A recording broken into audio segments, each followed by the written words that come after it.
Now, as many of you obviously know, we like to open up the episode with updates where we have them, kind of updating some past topics. So, first and foremost, we had brought to you last week a major criticism across the internet for Joe Rogan, where they kind of caught his tongue tied.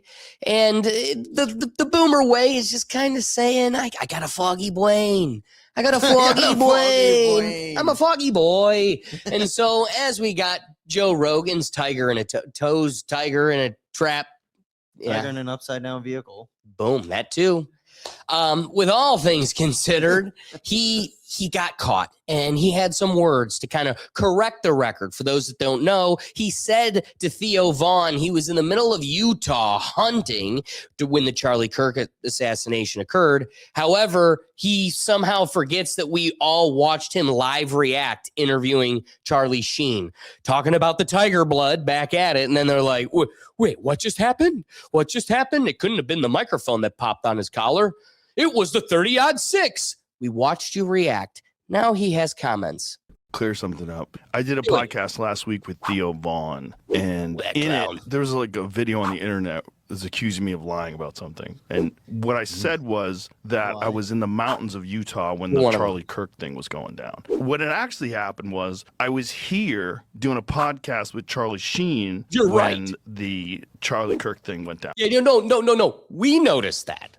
I was exhausted when I did that show last week. I did a show on Tuesday night at the club, and I have this thing that I do, unfortunately, where I come home, and it's the only time that I get alone time is when everyone's asleep. I stayed up super late. Then I had to take my kid to school in the morning, and I was like, I'll just power through. Like, I have a really good memory and a terrible memory. It's really good a lot of the times, and then sometimes, especially when I'm tired, it's fucking terrible. It's like, from doing thousands of podcasts, my memory is like a room that's filled with boxes and files, and I don't know where the fuck everything is. I gotta clear something up.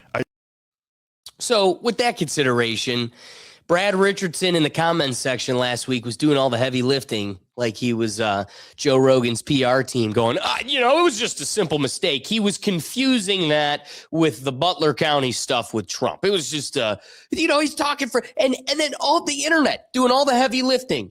He's talking for thousands of hours as if we're not, and I'm cognitively and logically cohesive every episode, but that's neither here nor there. He's talking a lot. You gotta cut him a break. Cut to Joe Rogan. I was up late, foggy brain. I was tired, and I'm not normally like this, so I took a nap. I'm back to normal. Now I know I was with Charlie Sheen when I was like, dude, who's still buying this shit? Where was the alpha brain? Yeah, dude. Where was it? Where was the alpha brain? There have been moments in our life that I remember the exact position in the room where an event happened. Charlie Kirk's, Trump and Butler County, Robin Williams, Michael Jackson. I remember all of 9/11. Wow. Dude, they might take you out. They're trying to erase the memories of that thing. You got to be careful. Don't let them hear you. It's too good for that. They won't get it. Can't get me. Doug's elusive. And it's just funny that for Joe, it's, again, the Charlie Kirk thing. I think most people remember where they were because it was such a bizarre moment. I'm going to say right now, that is so much more a core rock bed moment than Trump's staged event. Yeah. Because at this point, I'll forever know Charlie wasn't in on the gag. Oh, yeah, no. Okay, that's the takeaway here. Charlie wasn't in on the whole gag. But every day Butler County ferments. I remember when a politically democratic person walked into work and they were insistent that was faked. And I thought that was the most vile thing ever. Trump's situation, that it was faked. The more and more we get past that, I don't see a world where it's more likely it was real. Yeah, I mean, so much is dude, his ear got healed super. Like, what? I punched a dude and got my thumb nicked. I'm going to have this forever. Your ear was sliced in half. You didn't have the secret government care that they get. Ah, that's it. Mm. It's the cut to last week's Ellen DeGeneres with Sandra Bullock. We're putting South Korean baby skin on my ear. You got to have the What was it called? The penis cream? the penis cream. Thank you for bringing us back. Yeah, we almost escaped it. Yeah, we almost did. Not my words, not our words. Sandra Bullock's Words, and it is what it is, and it works. Apparently, feel her silky, smooth skin. It's expensive. Ask the children. What's up, Maxie? And shout out to Slightly Stupid. Anyway, that being said, here's the reality. I'm glad you brought up the Alpha Brain stuff. One last kind of chink in the armor, because I want to encourage everybody to go check out Podcast Cringe, which is one of my favorite channels on YouTube. He does a full breakdown of just the straight up hypocrisy between like when he talks about Alpha Brain and this whole major gaslighting of Theo. He's sitting there the next episode with Arsenio Hall, and he's like, I got to clear the air, as you see. He's like, I'm foggy brain, silly brain. Then he goes on an hour later to ask every question he gaslighted Theo for. Like, Arsenio, you don't think it's peculiar? You don't think maybe he had a stand down order? And Arsenio's like, Arsenio's like, dude, I didn't come here for this. and Arsenio's like, I only know disco music. Why did you have to flub last episode? Because now this episode's about that episode. And so anyway, that being said, I also want to double down on how Alpha Brain is an entire lie. Like, I will say, as somebody that had it and advocated for, like, hey, you know what? I'm using this thing. I think people would get a benefit from it. The dehydration you get from it so outweighs the benefit that it isn't even worth it. You are sitting there chugging water to balance out something that maybe get NeuroGum. That in a world of NeuroGum, Alpha Brain isn't worth any of your attention. And I'd even go a step further, like Body Brain Coffee, or there's like other Lion's Mane mushroom coffee supplements. Take that 10 times over and you won't. I used to take a gallon of water everywhere I went. And when I was taking Alpha Brain, it was nowhere near enough. I almost had to double it some days. And that's now against the doc. Yeah, now it's bad news. So with all these considerations, yeah, now you're drowning. Hey, put a pin in it. Joe Rogan's the clown. If you're watching it, I'm questioning you and that's coming from somebody that used to watch every minute for a decade. That being said, we push forward. Every chance we can kind of bring up the Epstein files, no matter how much they want to try to shy for it. And let's be real. It's been a minute for us, too. It's been a minute for us. And let's be real. There's going to be a major lack of developments because that's the conscious goal of our government. We want this to go nowhere. I was going to say, I think the last time we brought it up was before something was going on in the Middle East, I think. Yeah, it's almost like blow up the oil and they'll forget. They're just like, I can't afford gas. They're eating kids. But gas. But gas is $4. It is crazy. It is crazy. It is. It's crazy. The guy that flooded Biden stickers. Did I do that? It's like, dude, you did worse. Yeah. You just made it worse. I can't wait to see stickers of him. Yeah. Well, we're there. Anyway, that being said, updates where we can get them. Right when this was getting stale and everybody was kind of moved on. We're finding the promised land for God's chosen people. Epstein who? Then Melania comes out the closet and she wants to correct the record. Good afternoon. Good afternoon. The lies linking me with the disgraceful Jeffrey Epstein need to end today. The individuals lying about me are devoid of ethical standards, humility, and respect. Put RFK up there. And we're all like, that's better. Have to put him to bed. Thank you. It's the red 40.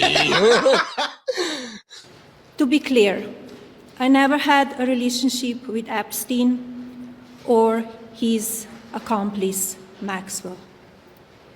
My email reply to Maxwell cannot be categorized as anything more than casual correspondence. I am not Epstein's victim. This is it. This is the part. I was like, when are we getting to the good part? This is it. Honey, tell your truth. Give it to me, please. Victim. Epstein did not introduce me to Donald Trump. The first time I crossed paths with Did Epstein. anyone ask for this? That's the point. Out of nowhere. I was not trafficked by Jeffrey Epstein. I like to think Trump somewhere just saw her do this and was like, I thought I distracted you with your movie. I gave you the movie. I found the Middle East. Come on. I turned around for 2 minutes. Who's watching Barron? He's calling Barron at NYU. Yeah, Barron, what'd you let your mom fucking do? Where's mom? You said you were going to the park. Who loosened the leash? Was in the year 2000 The at an 2000. event Donald and Dude, just know that this is the definition of America, right? Like Yeah, where's The- Childish the Gambino? template for America. Yeah, this is America. I did not get trafficked by Jeffrey Epstein. I attended together. At the time, Oh, this is I it. had We gotta go I back. attended to. Epstein was in the year 2000 at an event Donald and I attended together. At the time, I had never met Epstein and had no knowledge I did not know him until I was at a really cool New York party that you learned that. And if you were invited, you would go too. Honest, you do a lot of impressions, but this is the closest one you've ever done. How they actually sound. It's pretty good, man. It's pretty good. You know, because that's the level of effort she puts into speaking English. She's just dragging her tongue through it like, we're going to do this thing. Oh, no. numerous fake images and statements about Epstein and me have been circulating on social media for years now. Yeah, right. Circulating? Sorry. You'd have to be articulate in your reading. There have been AI images calculating of me. Anyway. Be cautious about what you believe. Oh, honey, I don't believe. We are. Trust me, we I are. know. There's a different belief. There's a sense of faith. This is purely trailblazed by knowledge. You know what? I do got to give her some credit before you start this again. It was like about a month or two ago. You were complaining that she doesn't do anything. We've been talking about her a lot lately. She's been making the rounds. I think every time she goes to like sit down, she's like, I got another idea. I've got another one. I have something to say. They're like, hey, you going to get back to fighting child trafficking like you set out your mission to be? No. I was not trafficked by Jeffrey Epstein. These images and stories are completely false. I don't believe that. I call on Congress to provide the women who have been victimized. Tell me who I need to put on Hillary Clinton's list. Here is Brigitte. She's not one of Here them. is Brigitte and the robot. Kicking it with the robot is exactly what I was gonna say. By Epstein, with a public hearing specifically centered around the survivors. Give these victims their opportunity to testify under oath in front of Congress with the power of sworn testimony. You know, someone's next to her typing this out, like looking at her, like next word. Stay away from calculating. Calculating. All right, so we could kind of move on from the clip. There's just a little bit left here. Shout out to Maxie, she's new here, and we got Brad Richardson back. I love these. Hey, Brad. Epstein, yeah. Hey, Brad. Epstein didn't hook me up with Donald Trump. We just happened to go to the same NYC house party, aka Epstein house party. At the time, I did not know him. After the party, she sure did. All right. With that being said, though, don't you love the burden shift? What happened to evade victim blaming? They said their piece. Why are we dragging victims before, I don't know, the ones that touched them? That being said, kudos to Thomas Massie and the congressional team that supported those victims in penning a letter to the First Lady. This is a statement by the survivors in response to Melania Trump. Boom, boom, boom. Survivors of Jeffrey Epstein have already shown extraordinary courage by coming forward, filing reports, and giving testimony. Asking more of them now is deflection of responsibility, not justice. First Lady Melania Trump is now shifting the burden onto survivors under politicized conditions that protect those with power. The Department of Justice, law enforcement, prosecutors, and the Trump administration, which has still not fully complied with the Epstein Files Transparency Act. It also diverts attention from Pam Bondi, who must answer for withheld files and the exposure of survivors' identities. Those failures continue to put lives at risk while shielding enablers. Survivors have done their part. Now it's time for those in power to do theirs. And again, they list their names. What more do you want from them beyond a sworn affidavit saying, I testify to this? She's like, I want more. Drag them into Congress and make them touch their nose, their knees, fingers, knees, and toes, knees and toes. Please let her lead it too. I think it's a despicable move, and it just goes to show how no one asked for this. Like, why are you doing this? It's literally just choosing to shoot yourself in the foot. You're just like, hey, I'm pretty bored today. My husband isn't here. I'm just going to shoot myself in the foot. I got a White House press secretary and a stage. Somebody call the press. I've got some ideas. I was not trafficked by Jeffrey Epstein. And people are like, what happened to the Easter decorations? No, thank you. Yeah, exactly. The whole thing is just so bizarre. Some guy looked at another person. He's like, I thought this was about the ballroom. What is she going on about? No, it's the data center under them. Anywho, And what? the bunker underneath it. One last update before we move into the main story of the day.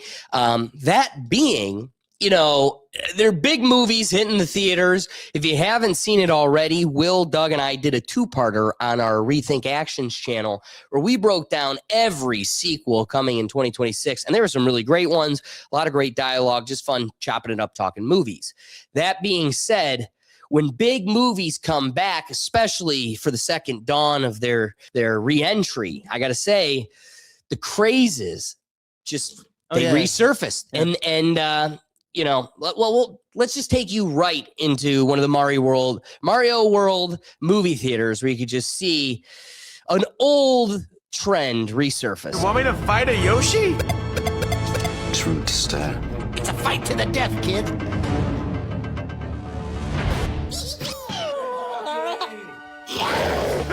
Yoshi